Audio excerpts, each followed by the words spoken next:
Est-ce que nos ancêtres y croyaient en Dieu, aux divinités? C'est plus complexe que ça. Et je t'ai pris comme exemple, ici tu vois la statuette de Sekhmet Laliot, qu'on appelle Nkosi, Mahama Nkosi. C'est une divinité très puissante, la plus puissante. C'est la gardienne de la Maat. C'est la protectrice des humains et elle est dans la constellation de la lyre. C'est une vraie constellation, elle existe. Hein, et elle est la reine des lyrans, des lyriens. Et si tu cherches un peu, il y a ces statues partout en Afrique, là-bas, vers le Soudan, vers l'Égypte.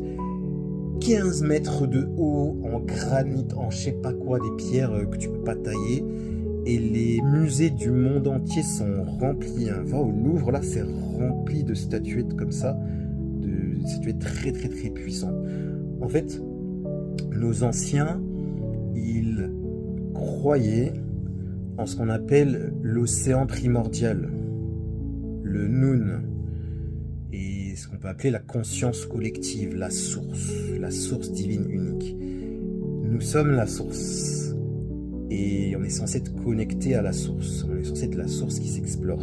Toutes les divinités que tu vois comme ça, tous les êtres vivants, les pierres, les animaux, les plantes, les anges, les archanges, c'est la source qui va se dimensionnaliser, qui va prendre forme dans des corps pour assurer des missions bien spécifiques. Par exemple, Sekhmet Laliot, c'est la guérison, la défense cosmique.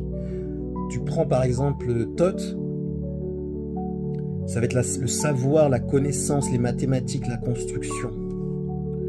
Et en fait, les anciens ne vénéraient pas plusieurs dieux, plusieurs déesses, mais la source qui prenait forme dans des corps. Chaque corps avait des fonctions différentes.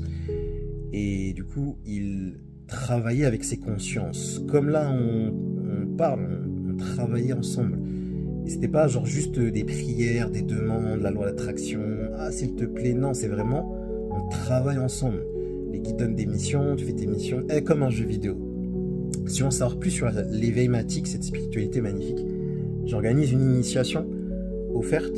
On va parler de tout ça, vraiment bien t'expliquer point par point. Si t'es intéressé, regarde dans le lien qui est en bio, je mettrai le lien d'inscription à cet atelier initiatique. Ça sera très intéressant puisqu'on va pratiquer, on va faire une connexion à Sekhmet, on va aller la voir en fait. Bon, si tu as les dons de clairvoyance bien sûr, mais au moins tu vas ressentir son énergie, c'est très puissant. Va t'inscrire.